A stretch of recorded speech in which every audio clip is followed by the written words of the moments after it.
Hey there riders, Moto Journo Kris here, and Ducati have announced the new Monster model for 2021 and it's called the Monster, or Monster Plus if you want a couple of extra accessories.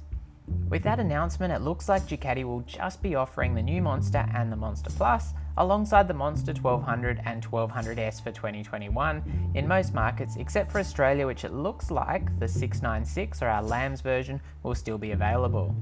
Effectively, this update will see the Monster 821 phased out, with the new version Euro 5 and boasting a similar power figure but a decent boost in torque by almost 10%. This is perhaps less surprising now that the Scramblers offer a range of Monster alternatives for those with less sporty imaginings, which is reflected in some of the changes seen on this new edition if you ask me. Perhaps the biggest thing to me at a glance is just how much they seem to have slimmed down the new Monster, particularly considering it's a larger capacity. To put that in perspective, I'm seeing a claimed dry weight of 166 kilograms now compared to 180.5 on the 821, and at the curb that difference is quoted at 17 kilograms, with the new Monster just 188 kilos fueled and ready to go. Pricing of the 2021 Ducati Monster is set to be $11,895 for the base model in the US, with a $300 premium for the Plus.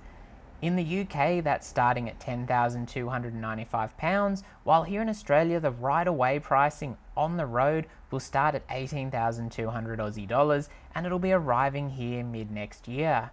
Keeping things efficient is the fact the 2021 Monster will be running the Testastretta 11-degree 937cc Desmodromic L-Twin, which is also found in the Supersport model, as well as the Hypermotard 950. In comparison, the 821 was using an 821cc 11-degree Testastretta, and once again we're seeing a bit of capacity creep to maintain performance with stricter regulations. On the bright side, that power plant is wicked in the Supersport, so we know it's a good thing, and claimed output is 111 horsepower and 93 Newton meters of torque, with Ducati promising more torque everywhere, but particularly in the low to mid range, which is where most people are going to be using it. That's up 2 horsepower and 7 Newton meters of torque at the peak figures. The bore and stroke is 94 by 67.5 mils, while compression is run at 13.3 to 1 with 53mm throttle bodies, and of course a ride-by-wire system. The clutch is also a slipper and self-servo unit and hydraulically controlled, while an eye-catching dual muffler exhaust is fitted and the headers and mid-pipe are nicely tucked away. The engine alone saves 2.5 kilograms in weight, and for those in Europe on A2 licenses will be available in a 35 kilowatt limited version to suit.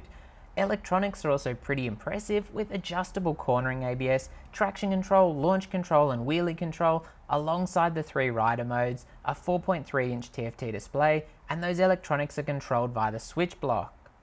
Ride modes are Sport and Touring, offering full power, with Urban reducing that to a maximum of 75 horsepower instead, and an up and down quickshifter is standard fitment. Less traditional is the use of an aluminium front frame, like that seen on the Panigale V4, with the old trellis frame done away with. Why? The new frame weighs just 3 kilograms, which is 4.5 kilograms lighter, or 60%, than the old trellis unit. The double-sided swing arm may raise a few eyebrows too, however there's been a 1.6 kilogram weight saving there and another 1.9 kilos off the subframe, and the new wheels are also 1.7 kilos lighter, which is unsprung weight for good measure. The weight saving in the subframe, for instance, can be attributed to a new glass fibre reinforced polymer being used. With the trellis frame being such an iconic feature of the Monster models, this is quite the change, but when you're able to shave off that much weight, you'd be crazy not to. The new Monster is particularly narrow between the legs with all these changes and will have a standard seat height of 820 mils, while in comparison the old 821 was an adjustable seat height between 785 mils and 810 mils. You can, however, get an 800mm low seat height option, and there's a suspension kit which will lower that further, bringing it down to 775mm for those on the short side of things. Brakes are typically high spec, but mirror what was found on the 821, with Brembo M432 monoblock 4-piston front calipers, 320mm rotors and a radial master cylinder. On the rear it's a 2-piston Brembo caliper and 245mm rotor, and the ABS on the rear can be deactivated. Suspension likewise closely follows what we saw on the 821 with a set of USD 43mm forks plus a preload adjustable shock. The wheels are the new light alloy cast units and are of course 17-inch, which will be fitted with Pirelli Diablo Rossa 3 tyres. Other features include full LED lighting, self-counselling indicators, a USB power socket, and the bike is ready for the Ducati multimedia system and heated grips, but those will cost you extra. The fuel capacity is 14 litres and with generous 15,000 kilometre service intervals or 12 months, and the Desmo service is every 30,000 kilometres. That's 9,000 miles or 18,000 miles respectively.